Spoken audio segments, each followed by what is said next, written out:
Listo, pues estamos ya en Juan capítulo 20, nos quedamos aquí la semana pasada. La semana pasada terminamos Juan 19 con la crucifixión de Cristo y la sepultura de Cristo. Estamos llegando ya al final del Evangelio de Juan, que ha sido un viaje maravilloso, como se han dado cuenta y nos hemos dado cuenta. Juan es un evangelio eminentemente cristológico. Todos los evangelios, desde luego, son cristológicos, pero Juan tiene el propósito, y nos lo dijo, de mostrar que Cristo es el Hijo de Dios. Ya nos lo dijo en su libro, por medio de sus discursos cristológicos, por medio de sus discursos que lo hacen uno con el Padre y por medio de sus milagros. Entonces, Cristo muere, estamos en el clímax del plan de redención, ese plan que comenzó en Génesis 3:15. ¿Se acuerdan cuando vimos ya Génesis? Ahí en Génesis 3:15, la primera referencia a una promesa de un Salvador en la Biblia, cuando Dios promete que un descendiente de la mujer aplastará la cabeza de la serpiente, aquí se culmina. Desde luego que Satanás no sabe lo que está pasando, él está involucrado en matar a Cristo, él quiere matar a Cristo, pero no sabe que al matar a Cristo, pero no sabe que al morir Jesucristo está firmando su sentencia de muerte final. Satanás, ¿ok? Entonces, aquí Cristo ya murió. ¿Quiénes están en la cruz? Está Juan con unas mujeres. No nos dice si los demás están ahí, están cerca o están temerosos, escondidos. Eh, para los discípulos, todavía en Juan 20, estamos empezando el domingo por la mañana y están viviendo muy mal y están pasándola mucho, muy mal. Pero viene la resurrección. Pero viene el momento climático de la historia de la redención, porque si bien la cruz fue tremendamente importante porque ahí Cristo murió por ti y por mí, ahí Cristo bebió de la mano de su Padre una copa llena con tu infierno y con mi infierno. Si Cristo no hubiera resucitado, dice Pablo, ahí vamos en Corintios 15, primera de Corintios 15, que tu fe y mi fe sería inútil y sería vana. El centro del Evangelio, lo que motivó que los discípulos se convirtieran en un grupo de hombres temerosos, en un grupo de hombres que trastornaron su mundo y salieron a proclamar algo, fue Cristo resucitó. Se levantó de los muertos. Él, con el poder del Espíritu Santo, él mismo tomó, o sea, él se levantó a sí mismo en el poder del Espíritu Santo. No fue necesario que lo levantara alguien más. Y como vamos a ver también, su resurrección es la primera en su tipo en la historia. Si bien hay personas que ya resucitaron antes de Jesús, y lo puedes tú leer en los evangelios, Cristo mismo resucitó personas, a Lázaro y más personas, y lo puedes leer en los profetas y en Reyes, ¿no? O sea que hay profetas que están resucitando gente, y cuando Cristo está ahí en la cruz, dice que se abren todos los sepulcros, salen personas. O sea, hay gente que ya resucitó antes que Cristo, pero nadie ha resucitado como resucitó Cristo. ¿Cómo es que resucitó Cristo? Que dice Pablo que Él es el primero de la gran cosecha de resurrecciones que vendrán. Él es el primer fruto de lo que vendrá después. Cristo resucitó para ya no volver a morir. Todas las personas que resucitaron antes de Jesucristo, todas las personas que resucitaron en la Biblia, se volvieron a morir. Todas. Pero Cristo ha resucitado para conquistar la muerte y no volver a morir jamás. Entonces, estamos en el capítulo de la resurrección. Esto es el punto climático de la historia de la redención. Aquí es donde Satanás es absolutamente derrotado.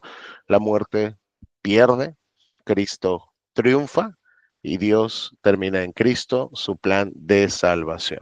El domingo por la mañana temprano, el primer día, después del séptimo día, que es el sábado, mientras aún estaba oscuro, dice que María Magdalena llegó a la tumba y vio que habían rodado la piedra de la entrada. Entonces, ustedes recuerden que el día de reposo no podían hacer nada.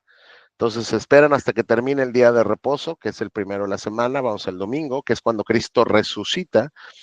Y María Magdalena ya está ahí mucho, muy temprano, pero se da cuenta que ya rodaron la piedra de la entrada de la tumba. Corrió y se encontró con Simón Pedro y con el otro discípulo a quien Jesús amaba, este es Juan. Les dijo, sacaron de la tumba el cuerpo del Señor y no sabemos dónde lo pusieron. Entonces ella entra en pánico, va, busca a Pedro y busca a Juan y le dice, se robaron el cuerpo del Señor, no sabemos dónde está. Pedro y el otro discípulo, este es Juan, se dirigieron a la tumba. Ambos iban corriendo, pero el otro discípulo corrió más a prisa que Pedro, Juan, y llegó primero a la tumba. Entonces, cuando escuchan estas noticias, ellos se ponen a correr rumbo a la tumba. Juan llega primero, se agachó para mirar adentro y vio los lienzos de lino apoyados ahí. Él como que se asomó, vio los lienzos con los que Cristo estaba envuelto y los vio ahí, pero él no entró. Luego llegó Simón Pedro y entró en la tumba. Ustedes recordarán que Pedro era absolutamente echado para adelante, Pedro era impulsivo, Pedro era el que sacaba como una espada para cortar orejas, Pedro es el que decía yo nunca te voy a negar, Pedro es el que decía déjame caminar allá en el agua contigo. Entonces él como que muy impulsivo, él sí entra en la tumba y dice que él también vio o notó los lienzos de lino allí, pero el lienzo que había cubierto la cabeza de Jesús estaba doblado y colocado aparte de las otras tiras. O sea, vio los lienzos donde Jesús estaba sepultado, pero el sudario que le cubría, digamos, el rostro estaba bien dobladito y bien acomodadito, separado de las otras tiras que cubrían al maestro. Entonces el discípulo que llegó primero, esto es Juan, a la tumba, también entró y vio y creyó, porque hasta ese momento aún no habían entendido las escrituras que decían que Jesús tenía que resucitar de los muertos. Después cada uno se fue a su casa. Cristo les dijo a sus discípulos una y otra y otra y otra, y lo pueden leer ustedes en los evangelios, y otra vez, voy a resucitar, voy a resucitar, voy a resucitar, y el corazón duro de los discípulos no había podido entender lo que esto significaba. ¿Cuándo lo comprendieron? Cuando el Espíritu Santo les da la capacidad de entenderlo una vez que esto ya sucedió.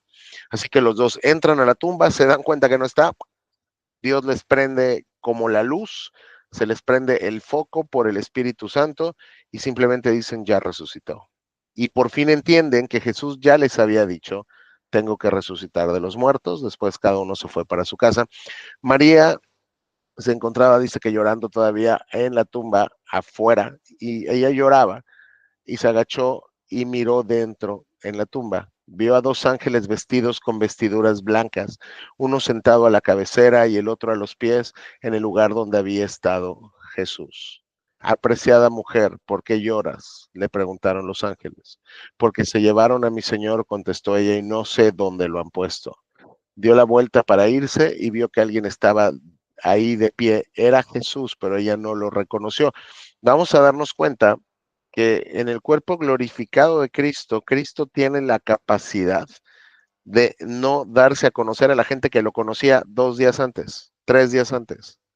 O sea, tiene la capacidad de ser él, pero que la gente no lo reconoce cuando él no quiere que lo reconozca. Y lo mismo pasó, por ejemplo, con los discípulos que estaban caminando, ¿no? Y llega Jesús con ellos y dice que les empieza a contar todo lo que las escrituras decían del Mesías. Luego Dios les abre sus ojos y ellos entonces entienden que fue Jesús quien caminó con ellos, pero siendo discípulos no reconocieron a Jesús. Así que ahí estaba Jesús, llega María Magdalena, ve a dos ángeles, básicamente están en la tumba, están sentados donde pusieron a Cristo, le preguntan por qué está llorando, porque se llevaron a mi señora, ella no ha entendido todavía lo que pasó, no sé dónde lo han puesto y está triste porque no tiene ahí el cadáver de Jesús para terminar de prepararlo para la sepultura, pero cuando voltea ve que alguien está ahí, es Jesús, pero ella no lo reconoce. Apreciada mujer, ¿por qué lloras? Le preguntó Jesús. ¿A quién buscas? Ella pensó que era el jardinero y le dijo, señor, si usted se lo ha llevado, dígame dónde lo puso y yo iré a buscarlo. Ella no entiende con quién está hablando y le dice, dígame dónde se llevaron al señor, donde lo hayan puesto, yo voy a ir. ¿Y qué pasó después? Que Jesús, ¿cómo le habló? Por su nombre. Y María, dijo Jesús. Ella giró hacia él y exclamó, Raboní, o sea, que en hebreo significa maestro. Hasta ese momento, Cristo se da a conocer a María y hasta ese momento ella lo identifica.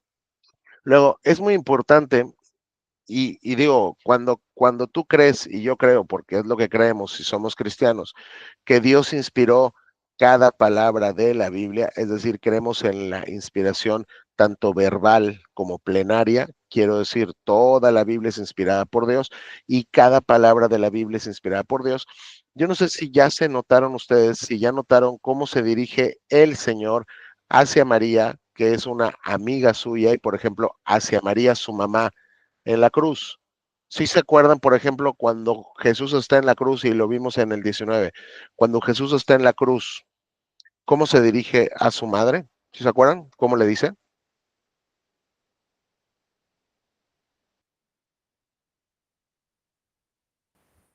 Pues sí, le habla con seriedad. Sí, pero ¿cuál es el término que ella, bueno, que él usa, perdón? Aquí en la NTV se le menciona como apreciada mujer. Ahí tienes a tu hijo, y a Juan le dijo, ahí tienes a tu madre. En la Reina Valera, donde estamos, cuando vio a su madre y el discípulo a quien él amaba estaba presente, dijo a su madre, ¿cómo le dijo? Mujer, Mujer, nada más, nada más mujer, y no le dijo mamá. Está ahí en la cruz preocupándose por la mujer que lo amamantó, que lo cuidó, que le cambió los pañales, que le dio de comer, que se desveló con él. O sea, está con su mamá, pero no le dijo mamá, le dijo mujer. Y aquí a María, que es una de sus seguidores principales, que es su amiga, le dice también mujer. Cuando hace esto, no es que Cristo esté siendo grosero o esté siendo frío con su madre, o por ejemplo, ustedes se van a acordar, el milagro número 1 que hizo Jesús fue en las bodas, cuando convirtió, vamos, el agua en vino, y María fue la que le dijo, oye, fíjate que ya se quedaron sin vino y todo esto, y Cristo le dice, ¿cómo se refirió a ella? Ahí en Juan, no me acuerdo cuál es Juan es. Las bodas de Caná debe ser, está en los primeros capítulos.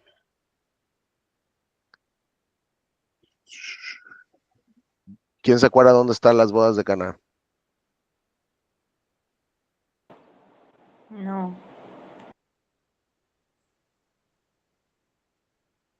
Ah,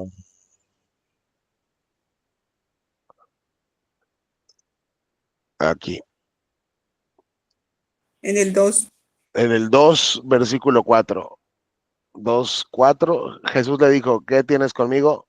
Mujer. ¿Por qué Jesús le decía mujer a su mamá y no le decía mamá? Porque lo que el Señor está haciendo aquí, tanto con su mamá, tanto con su amiga María y todo esto es, yo ya no soy, a ver, lo quiero poner muy, muy claro esto, y por eso me tengo que regresar a Juan 19.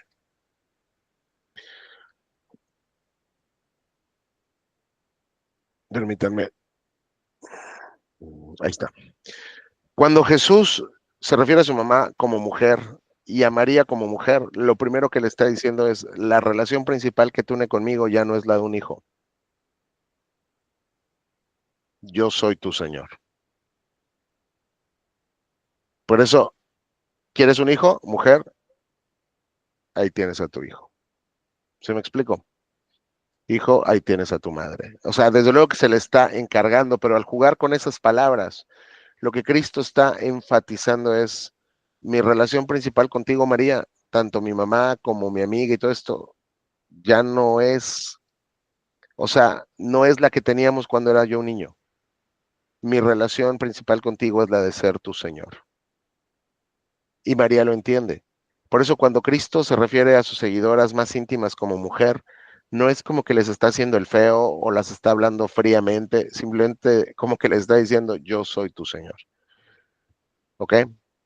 Las otras, pues vínculos fraternos que teníamos, todo esto quedan relegados a un segundo plano. Yo soy tu Señor. Digo, vamos, y María lo entiende perfectamente, porque cuando le dicen que va a dar a luz al Mesías, vamos, ella llama a su hijo su Señor.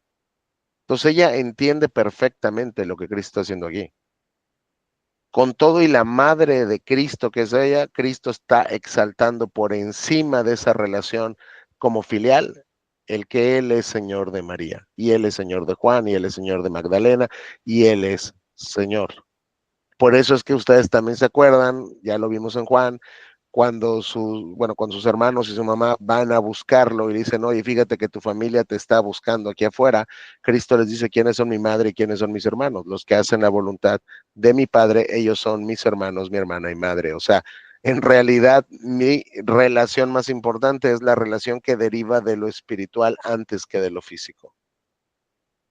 Y esto es algo que los católicos romanos deberían de entender, porque ellos aquí ponen a María como la reina del cielo. No hay ninguna reina del cielo. Hay un rey del cielo y de la tierra y del universo entero, y ese es Jesús.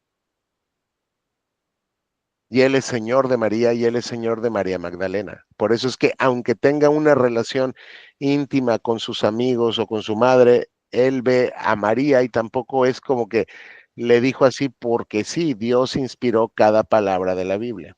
¿Ok? Eh, Entonces, cuando Cristo ve a María, se revela a ella, vamos, ella lo reconoce, lo llama su maestro, su raboní, y Cristo le dice, no te aferres a mí, le dijo Jesús, porque todavía no he subido al Padre. Pero ve a buscar a mis hermanos, a sus discípulos, y diles, voy a subir a mi Padre y al Padre de ustedes, a mi Dios y al Dios de ustedes. Y esto es algo que si tú ya tienes bien presente todo lo que nos ha dicho Cristo en Juan, debería de moverte a las lágrimas, pues. Ya Cristo te dijo que el Padre te ama a ti exactamente como Él ama a Cristo, de la misma manera, por tu unión con Cristo. Cuando Cristo termina su obra de redención, esa misma relación de filiación que hay entre el Padre y el Hijo es la que hay entre el Padre y tú. Por eso Cristo lo dice, voy a mi Padre y a tu Padre, voy a mi Dios y a tu Dios. Esa cercanía intratrinitaria, esa comunión entre el Hijo y el Padre, hoy los seguidores de Jesucristo, los cristianos, la podemos disfrutar. ¿Por qué? Porque Cristo ha terminado la obra de redención y si ponemos nuestra fe en Cristo, estamos unidos a Cristo y entonces podemos disfrutar del amor de Dios en Cristo de la misma manera en la cual el Padre ama a su Hijo. Entonces voy al Padre, tu Padre, voy a mi Dios y tu Dios. Es algo tremendamente conmovedor, es algo tremendamente importante para tu vida cristiana. ¿Quieres motivación para vivir la vida cristiana? El Padre te ama como ama a Cristo. El Padre tiene contigo la misma relación filial que tiene con su Hijo, Jesucristo. Hoy Cristo te llama hermano. Esto es una maravilla. Entonces, lo que le dices es, no me toques todavía, María, no he subido a mi Padre, ve por mis discípulos, ve por mis hermanos y dile que resucité, que voy a Dios. Y en los paralelos, Cristo les dice, diles que vayan a Galilea, ahí los voy a encontrar. Están en Jerusalén, tienen que subir al norte de Israel. Diles que se vayan para Galilea, ahí los voy a ver. O sea que María Magdalena encontró a los discípulos y les dijo, he visto al Señor y les dio el mensaje de Jesús. Por lo menos en María Magdalena, en Pedro y en Juan ya cambió algo, ya vieron, ya creyeron, ya cambió esa tristeza y ese llanto y ese dolor que tenían porque habían matado a su maestro, de repente lo acaban de ver vivo otra vez. Lo han visto con sus propios ojos, nadie se los contó. Cristo ha conquistado la muerte, Cristo conquistó la tumba. Porque como Cristo no tenía pecado en sí mismo, de él mismo, la muerte no lo podía retener.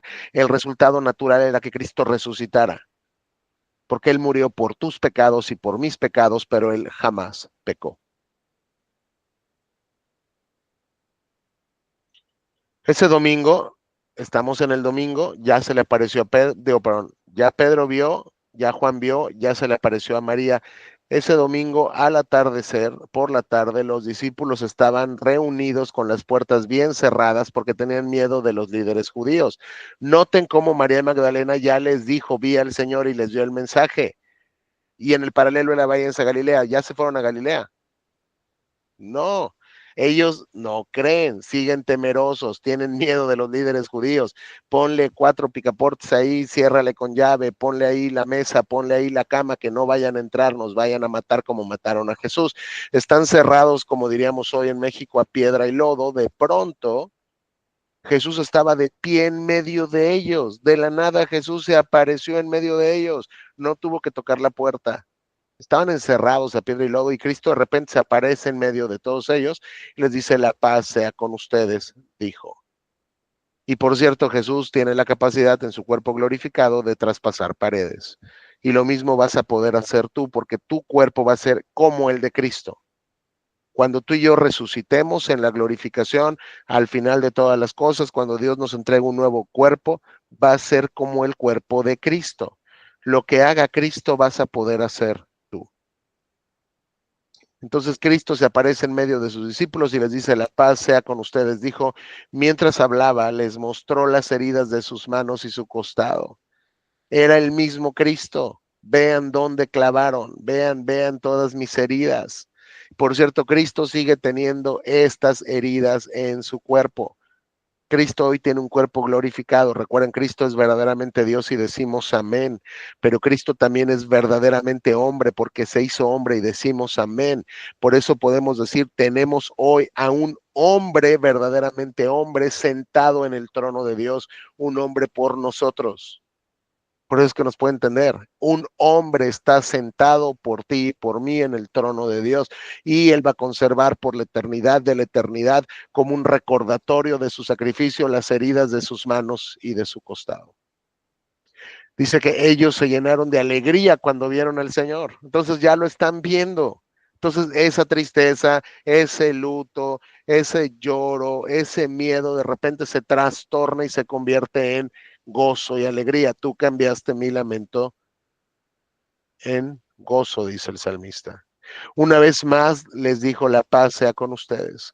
Como el Padre me envió a mí, así yo los envío a ustedes. Ya los había enviado desde Juan 17, ¿se acuerdan? Ok, ya resucité, ya vieron cómo funcionó todo el plan, me están viendo de nuevo vivo, así que otra vez les digo, yo fui enviado por el Padre, ahora ustedes van a ir enviados por mí a trastocar el mundo, a ponerlo patas para arriba, van a proclamar el Evangelio. Y Señor, ¿cuál es el centro del mensaje del Evangelio? Lo primero que ellos dijeron cuando salieron a predicar por Jerusalén es: Él ha resucitado. Ese es el punto del Evangelio. Sí, la cruz es tremendamente importante, pero sin resurrección la cruz no tiene ningún sentido.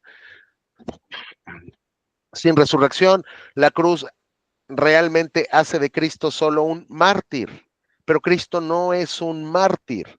Cristo es el Cordero de Dios que quita el pecado del mundo. Y eso lo entendemos, dice Pablo en Romanos 1, por medio de la resurrección, porque al resucitarlo Dios está demostrando, dice Pablo en Romanos, ya lo vimos en el curso de Romanos, Dios está demostrando que acepta el sacrificio de Cristo a favor de su pueblo. Entonces yo los envío a ustedes. Sopló sobre ellos y les dijo: reciban al Espíritu Santo. Reciban al Espíritu Santo. Todavía no ha venido el Espíritu Santo, pero es como una antelación de lo que vendrá. Ellos sopla, o sea, Cristo les sopla y les dice: reciban al Espíritu, que vendrá en unos días. Y llegó en Hechos 2. ¿Ok? Si ustedes perdonan los pecados de alguien, esos pecados son perdonados. Si ustedes no los perdonan, esos pecados no son perdonados. Y entonces aquí los católicos dicen: no, entonces espérame, los apóstoles tenían el poder para perdonar pecados. El padre tiene, digo, el sacerdote, sí, vamos, el padre tiene poder para perdonar pecados. Básicamente eso no es lo que está diciendo Cristo. Cuando tú lo examinas un poco más en la sintaxis en griego, lo que Cristo les está diciendo es: ustedes van a, es lo mismo que le dijo, vamos, a Pedro ya: ustedes van a tener la llave del reino de los cielos. ¿Cuál es esa llave del reino de los cielos? La predicación del evangelio. Si ustedes le predican a la gente y la gente cree, la gente será perdonada. Si ustedes retienen el mensaje y no le predican a la gente no va a ser perdonada. ¿Por qué? Porque no hay otra manera de ser perdonados que por medio de entender que Jesucristo ha resucitado. ¿Y quiénes son los primeros que van a empezar a proclamar en Jerusalén, en Samaria, en Judea y en todos lados que Cristo ha resucitado? Los apóstoles. ¿Ok? Tomás, uno de los 12 discípulos, al que le apodaban el gemelo, también tenían apodos acá, no estaba con los otros cuando llegó Jesús. Entonces aquí faltaba un discípulo y era Tomás, así que él no estaba. Entonces ellos le contaron, hemos visto al Señor, pero él respondió, no lo creeré a menos que vea las heridas de los clavos en sus manos, meta mis dedos en ellas y ponga mi mano dentro de la herida de su costado. No lo voy a creer. Y decimos que qué incredulidad de Tomás. Bueno, todos estaban igual, todos creyeron hasta que lo vieron, ¿sí o no? Todos creyeron hasta que vieron algo. Pedro y Juan vieron pues los lienzos ahí, pum, ya resucitó. Los demás creyeron hasta que lo vieron ya físicamente enfrente de ellos y Cristo les enseñó sus manos. Tomás no es diferente. No es como que Tomás, porque ves que esto se predica como que, la incredulidad de Tomás. A ver, vamos a ver nada más si por aquí alguna Biblia tiene, miren, la Reina Valera, la incredulidad de Tomás, ¿no? Cuando en realidad es la incredulidad de todos los apóstoles, pero unos ya lo vieron, tienen esa ventaja que no tiene Tomás. Ahora, él desde luego que no se pinta acá como una incredulidad como la de Judas Iscariote, sino más como la de una incredulidad de alguien que no se quiere emocionar con algo que le cambiaría la vida y lo llenaría de gozo, pero la verdad no se quiere ilusionar. ¿Ok? Él ama a su maestro. Oye, ya resucitó. No, no voy a creer hasta que yo no vea y ponga mis dedos ahí, todo esto. 8 días después, Cristo resucitó un domingo. Cristo se le apareció a María Magdalena un domingo. Cristo se le apareció a los demás apóstoles un domingo. 8 días después, ¿qué día cae?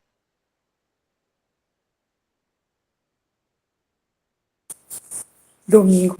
Un domingo. Un domingo. El domingo siguiente, los discípulos estaban juntos de nuevo y esta vez Tomás se encontraba con ellos. Las puertas estaban bien cerradas como la primera vez, piedra, lodo, todo esto. Ya lo vieron resucitado, pero ellos siguen encerrados. Pero de pronto, igual que antes, Jesús estaba de pie en medio de ellos y dijo, la paz sea con ustedes. Entonces le dijo a Tomás y otra vez Jesús, todo cerrado, todo muy hermético, Cristo se les aparece en medio, le dice nuevamente la paz sea con ustedes y le dice a Tomás, pon tu dedo aquí, mira mis manos, mete tu mano en la herida de mi costado, ya no seas incrédulo, cree. Ya me viste como los demás, ya no dudes, ya no tengas incredulidad, Tomás, mete tus manos, toca, toca, ve que esto es real, cree. ¿Y qué hace Tomás? Mi Señor y mi Dios, exclamó Tomás. Y esta debe ser la respuesta de todo cristiano cuando por fe ve a Jesucristo muriendo en la cruz y resucitando para nuestra justificación. Mi Señor y mi Dios. Y si tú eres mi Señor, tú eres mi dueño y yo te pertenezco y tú tienes todo el derecho de decirme cómo vivir. Y si tú eres mi Dios, tú me creaste, yo te pertenezco, tienes todo el derecho de decirme cómo vivir. Y si eres mi Señor y mi Dios, yo te adoro. Y mi vida eres tú. Y mis sueños y mis proyectos y mis ilusiones y todo esto lo dejo en segundo lugar porque yo quiero hacer tu voluntad, porque yo quiero amarte más, porque yo quiero conocerte mejor, porque tú me has perdonado y porque tú has muerto por mí, yo siendo un pecador indigno como soy, tú has tenido gran misericordia con este gusano. Y esa es la respuesta de Tomás. Él no le dijo, oh, gran filósofo, mira, gran maestro. No, le dijo mi Señor y mi Dios. Así que no es la incredulidad como de Tomás más que la de las demás, es lo mismo. Él no lo ha visto, los demás ya íbamos antes de que lo vieran, ya María les había dicho y tampoco creyeron. Entonces Jesús le dijo, tú crees porque me has visto, lo mismo que todos los apóstoles. Noten, no es solo Tomás. Tú crees porque me has visto, igual que tus compadres, pero benditos los que creen sin verme, y aquí estamos tú y yo. Si tú hoy crees en Cristo, hay una bendición especial que Cristo pronunció en Juan 20:29. Porque tú has visto a Cristo, no creo, yo tampoco, y creo por la gracia del Espíritu Santo, porque Él me ha dado la fe. Y digo, esto es algo que ya hemos discutido antes en Génesis, en Éxodo. Nunca te has puesto a pensar. Por ejemplo, yo me considero una persona racional. Soy una persona racional, soy una persona que estudia, soy una persona que lee. Yo creo que tú también y todos somos personas racionales. Yo no tengo problemas en creer que un burro platicó con el profeta. Yo no tengo problemas en creer que Dios tomó el mar y lo partió en dos. Yo no tengo problemas en creer que Dios sacó agua de una roca. Yo no tengo problemas en creer que los muertos resucitan. Yo no tengo problemas en creer que Cristo resucitó. Yo no tengo problemas en creer que Dios mandó un diluvio. Y tal vez muchos científicos dirían, esos son cuentos para niños. Una mente racional no lo puede creer. Yo no tengo problemas en creer, ¿sabes por qué? Y espero que tú tampoco. Porque el Espíritu Santo que vive adentro de mí me da testimonio de que es verdad. Por eso yo no tengo problemas en creer eso. Y por eso los hijos de Dios tienen el testimonio del Espíritu. Si tú crees esto, o sea, y de verdad tú no te pones a dudar y sí, amén. Oye, se paró el sol, sí, gloria a Dios, Dios es poderosísimo. Date cuenta que esa es una manifestación de la obra de Dios en tu vida. Entonces, benditos los que creen sin verme. Tú, Tomás, junto con los demás, creyeron porque me vieron. Y María también. Pero benditos los que creen sin verme. Y aquí estamos, tú y yo. Y terminamos el capítulo 20, dice, los discípulos vieron a Jesús hacer muchas otras señales milagrosas, además de las registradas en este libro. Juan nos aclara, los milagros de Jesús no son únicamente los que vienen acá, hay muchísimos más que hizo que no se escribieron. Pero las cosas que sí se escribieron son para que ustedes sigan creyendo que Jesús es el Mesías, el Hijo de Dios, y para que al creer en Él tengan vida por el poder de su nombre. En pocas palabras, la Reina Valera lo dice.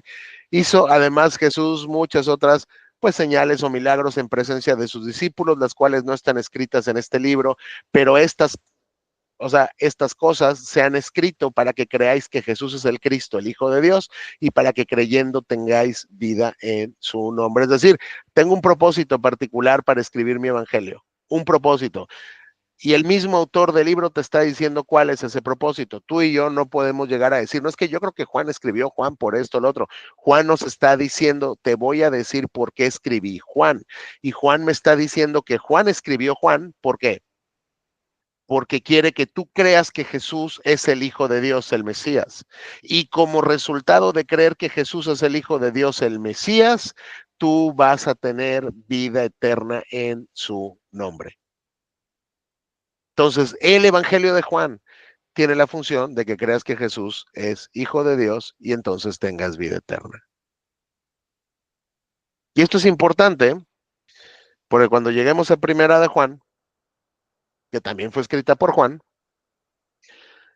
él nos va a decir también cuál es el propósito. Bueno, esto lo vamos a dejar básicamente para cuando lo veamos, pero pero Juan en Primera de Juan nos va a decir y nos va a anunciar cuál es el propósito de escribirlo. ¿Quién ya sabe cuál es ese propósito?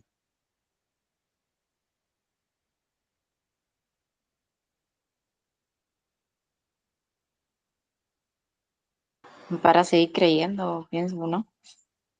Muy bien, para seguir creyendo, pero hay un propósito más particular que Juan nos va a decir. Digo, yo me quería esperar, no sé si alguien ya lo sabe. Fíjense Demostrar que es bien, el Hijo de Dios. ok, vamos, no, porque vamos, eso fue el propósito de Juan, del Evangelio de Juan. Lo que Juan quiso hacer en su Evangelio fue demostrar que Cristo es el Hijo de Dios y para que cuando tú creas que Cristo es el Hijo de Dios tengas vida eterna en su nombre. Pero vamos de una vez a Juan 5. Bueno, vamos primero a Juan 5. Y primera de Juan 5, también en la conclusión, miren, vamos, aquí está, les he escrito estas cosas a ustedes, esto ya es primera de Juan, que creen en el nombre del Hijo de Dios, ustedes que ya leyeron Juan, ya creen en el nombre del Hijo de Dios y ya tienen vida eterna en Cristo, ustedes que ya creen en Él, les escribo estas cosas para que sepan que tienen vida eterna. Juan tiene el propósito en su evangelio de presentarte a Cristo como el Mesías, el Hijo de Dios, para que creas en Él y tengas vida. Pero luego surge una pregunta, Juan, ¿cómo sé que yo ya he creído en Cristo? ¿Cómo sé que yo ya tengo vida eterna? Entonces Juan nos escribe un test, un examen que se llama Primera de Juan, donde Juan nos va a decir, te voy a escribir algo para que tú sepas si tienes vida eterna, para que tú sepas si tú sí has creído de verdad, tienes que vivir de esta manera. y lo vamos a ver entonces en Juan. Bueno, perdón, en Primera de Juan. Primera de Juan es una lista de marcas que un cristiano tiene que tener sí o sí para que sea cristiano.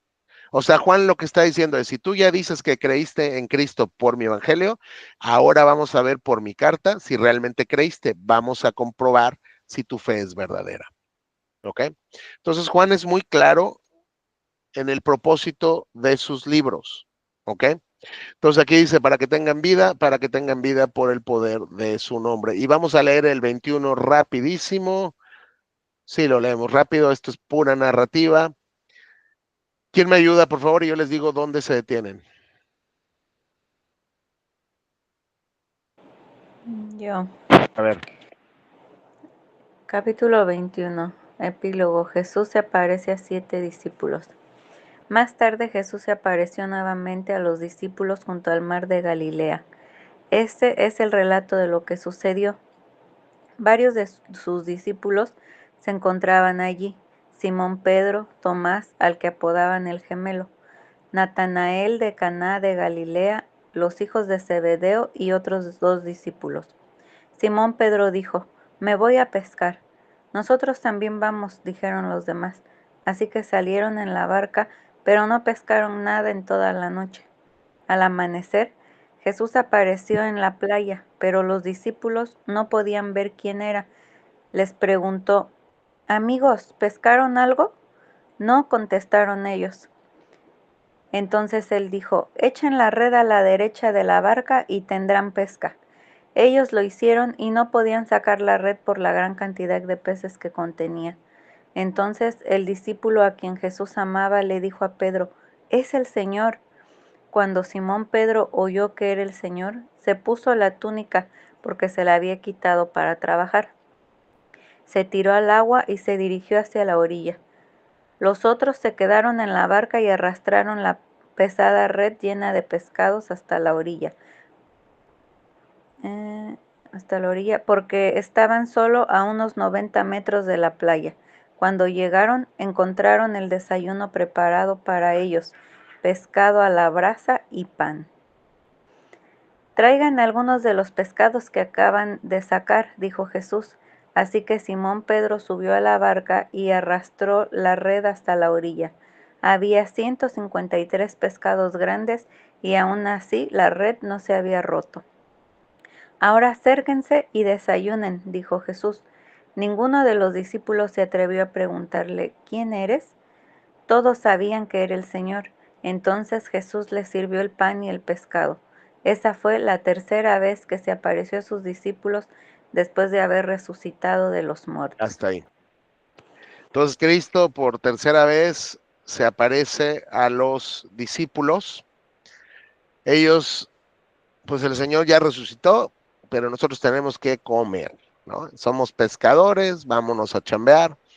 Están trabajando, se van a pescar, otros dicen, espérame, yo voy contigo también, ¿no? O sea, porque pues Pedro dijo, voy a pescar, bueno, nosotros también vamos, todos eran pescadores.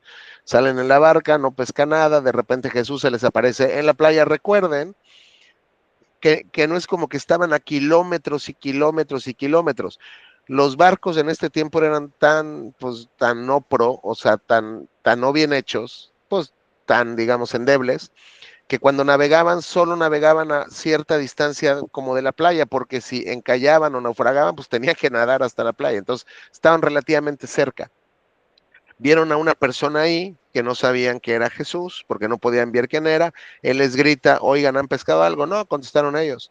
Entonces Jesús les dice, a ver, tienen su red, vamos a la derecha y van a tener pesca. Digo, son pescadores, ellos saben cómo pescar, han estado ahí toda la noche, no han pescado nada, pero bueno, pues, ¿qué podemos perder? Tiran la red y de repente ya no pueden sacar la red por la gran cantidad de pez que contiene. Juan entonces le dijo a Pedro, es el Señor. Esto es un milagro. Esto no es algo natural, este es el Señor. Y Pedro, impulsivo como era, cuando lo escucha, estaba prácticamente desnudo Pedro, porque se quitó, bueno, pues su túnica, se quedó nada más como en calzoncillos, pero él se tiró al agua y se puso a nadar, porque así era Pedro de impulsivo. Él no pensaba las cosas, él se aventaba. Y los otros, bueno, se quedan en la barca y van jalando toda la red hasta que llegan todos, porque estaban cerca, vamos a 90 metros de la playa. Cuando llegan encuentran el desayuno preparado para ellos, pescado a la brasa y pan. Cristo ya había preparado el desayuno, es decir, vas a comer con tu cuerpo glorificado. Lo que Cristo haga con su cuerpo glorificado, tú lo vas a hacer. Traspasa paredes, tú vas a traspasar paredes. Cristo come, tú vas a comer con tu cuerpo glorificado. Y Cristo dice, traigan algunos de los pescados que acaban de sacar, dijo Jesús. Así que Simón Pedro subió a la barca, saca la red hasta donde estaban. Había 153 pescados grandes y aún así la red no se había roto. Esto era un milagro. O sea, era algo que desafiaba la ley de los pescadores. Entonces Cristo les dice, vamos, acérquense y desayunen, dijo Jesús. Ninguno de los discípulos se atrevió a preguntarle quién eres. Todos sabían que era el Señor. Note nuevamente que ya lo tienen enfrente, pero Cristo tiene el poder de no darse a conocer cuando Él quiera. O sea, cuando Él quiera se da, vamos a conocer, y cuando, o sea, el cuerpo glorificado de Cristo hace que lo tengas enfrente, y si Él no quiere que te des a conocer, o sea, que Él se dé, digamos, a conocer a ti, tú lo tienes enfrente y sabes que es Jesús, pero no lo identificas como Jesús. ¿Se me explico? Pero sabían que era Él, porque lo que acaba de pasar era un milagro. Todos sabían que era el Señor. Entonces Jesús les sirvió el pan y el pescado. Esa fue la tercera vez que se apareció a sus discípulos después de haber resucitado de los muertos. Y aquí viene una de las partes más conmovedoras de toda la Escritura. Y yo les dije que cuando están en los evangelios y nos están narrando la traición de Judas, al mismo tiempo nos están narrando la traición de Pedro. Judas no es el único que traiciona, Pedro también traiciona. Entonces tienes a dos traidores y sus dos historias se están contando de manera paralela, pero uno termina suicidado, partido a la mitad y en el infierno, y el otro termina aquí. ¿Cuál es la diferencia? Ya lo dijimos la semana pasada y la antepasada, que a uno Jesús le dijo, o sea, vamos a Judas, lo que vas a hacer, hazlo rápido, vas, córrele. Pero a Pedro le dijo, he orado por ti para que tu fe no falte. La intercesión de Jesús por Pedro fue lo que mantuvo a Pedro de apostatar.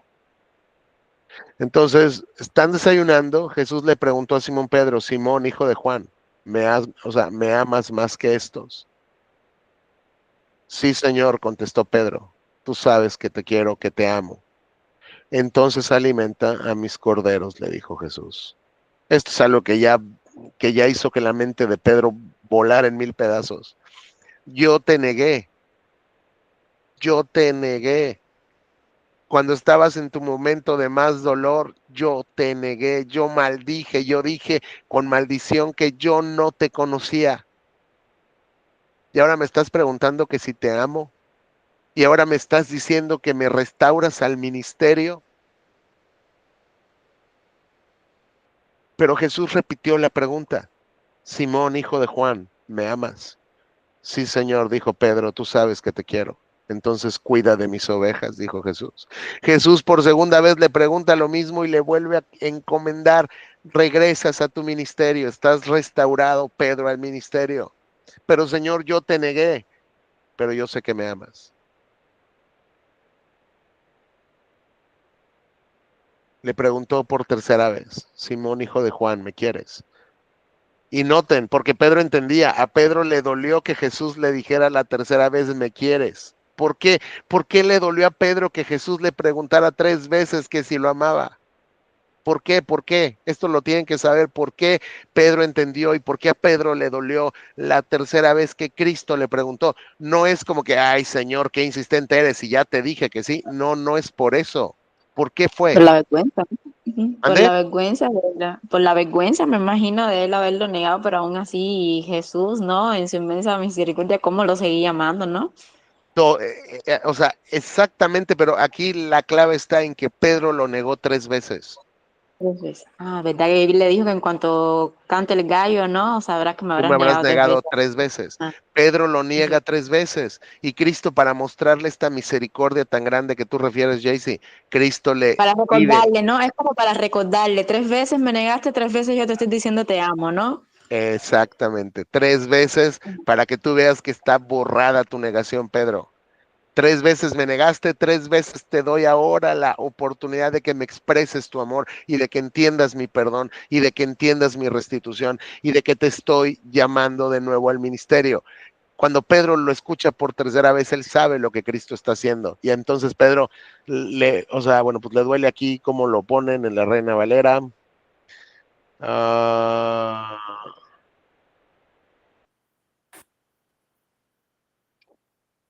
se entristeció. Entristeció. Sí, o sea, porque él está entendiendo, él está recordando, yo lo negué 3 veces, pero él hoy en su gran misericordia me está dando la oportunidad de mostrarle y reiterarle mi amor 3 veces. Entonces, Pedro le dijo, Señor, tú sabes todo, tú sabes que yo te quiero, tú sabes que yo te amo.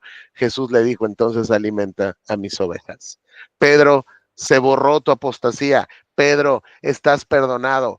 Pedro, 3 veces negaste a tu Salvador. Pedro, tu Salvador te muestra su gran misericordia y su gran amor. 3 veces te dice, dime que me amas y se acabó todo. Y ve a trabajar. Deja de pescar, compadre. Vete a trabajar. Ve a pastorear a mis ovejas.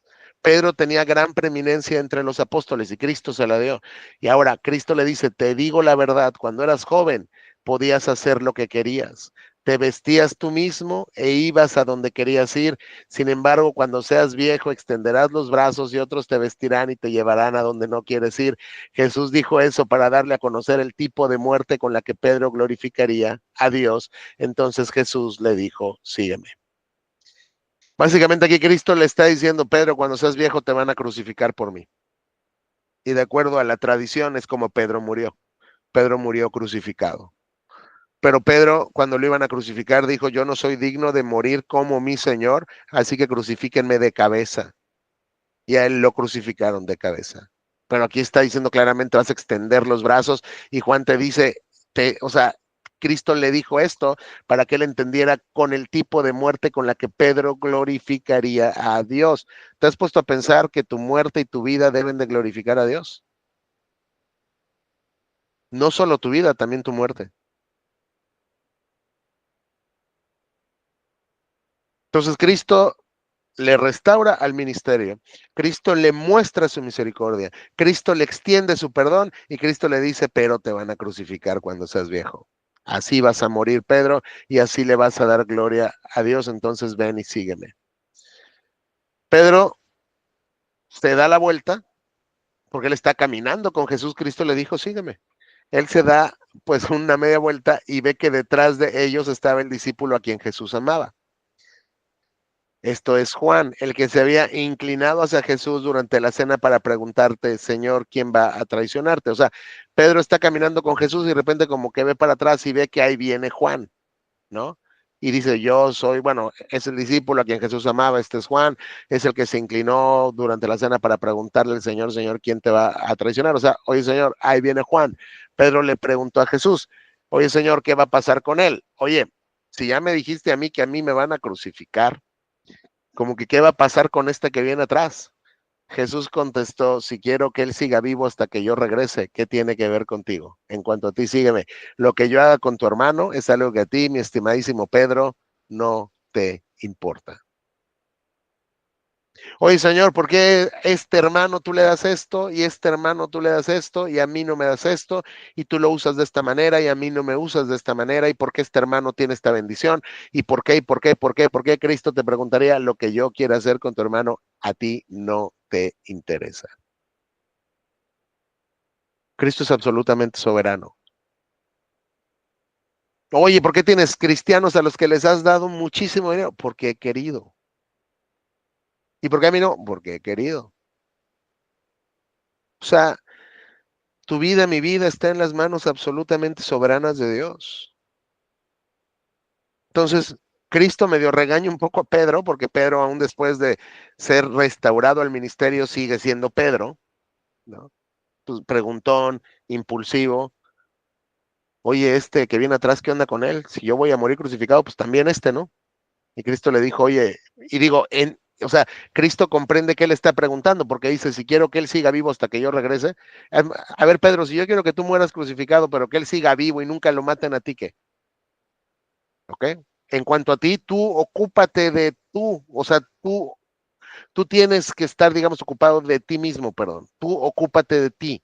En cuanto a ti, sígueme tú, Pedro.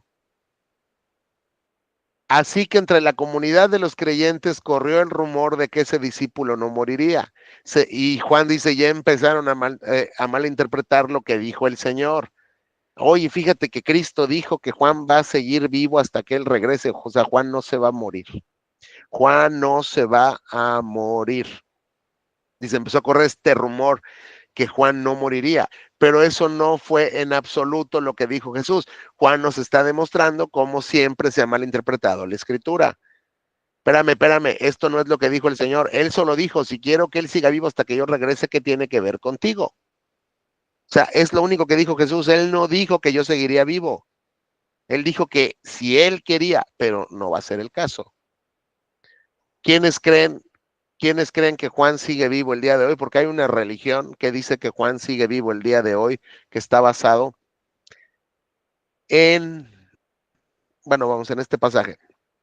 Hay una religión falsa que dice que Juan sigue vivo el día de hoy, que él sigue siendo un apóstol, pero que anda escondido. Sin embargo, ellos dicen que el Señor le reveló a su fundador que desde este tiempo hasta, vamos, hace ciento y tanto de años, el cristianismo se corrompió y Dios vino a darle a José Smith una revelación para restaurar la verdadera iglesia y tiene que haber 12 apóstoles. Todos estos falsos tienen sus 12 apóstoles, que los designan ellos, son puestos como de poder, tienen sus 12 apóstoles, pero la gran pregunta es si el apóstol, o sea, porque son estos mismos los que dicen que el apóstol Juan sigue vivo. Entonces, la gran pregunta es si el apóstol Juan sigue vivo, ¿por qué no se ha convertido a tu religión? Porque si eres la verdadera religión y la verdadera iglesia desde este tiempo, Juan estaría ahí, si es que sigue vivo y pues es apóstol, ¿no? ¿Saben quiénes son estos falsos? ¿Saben qué religiones? Mormones. Exactamente, los mormones. Los mormones dicen que Juan sigue vivo y todo ese tipo de cosas, ¿no? Pero, perdón, Juan les está diciendo, esto no es lo que Jesús dijo. Lo único que le está diciendo a Pedro es, tú ocúpate de tus asuntos, mi estimado Pedro. Si a ti te quiero crucificado y a Juan no, ¿qué tiene que ver contigo? Ese discípulo, Juan, es el que da testimonio de todos estos sucesos, de todo lo que he escrito en mi evangelio. Yo doy testimonio, soy testigo ocular de todo lo que está aquí escrito y los ha registrado en este libro. Y sabemos que su relato es fiel. El testimonio que tú estás leyendo y que has leído conmigo y que has leído en tu casa desde Juan 1 hasta Juan 21 es un registro fiel de todo lo que Juan quiso plasmar, de lo que Cristo dijo y de lo que Cristo hizo. Y ya nos dijo en el versículo 20 que lo hizo con la finalidad de que tú creas que Jesús es el Mesías, el Hijo de Dios, y para que creyendo en eso tengas vida eterna en su nombre. Y terminamos con el último versículo, Juan 21-25. Jesús también hizo muchas otras cosas. Si todas se pusieran por escrito, supongo que el mundo entero no podría contener los libros que se escribirían.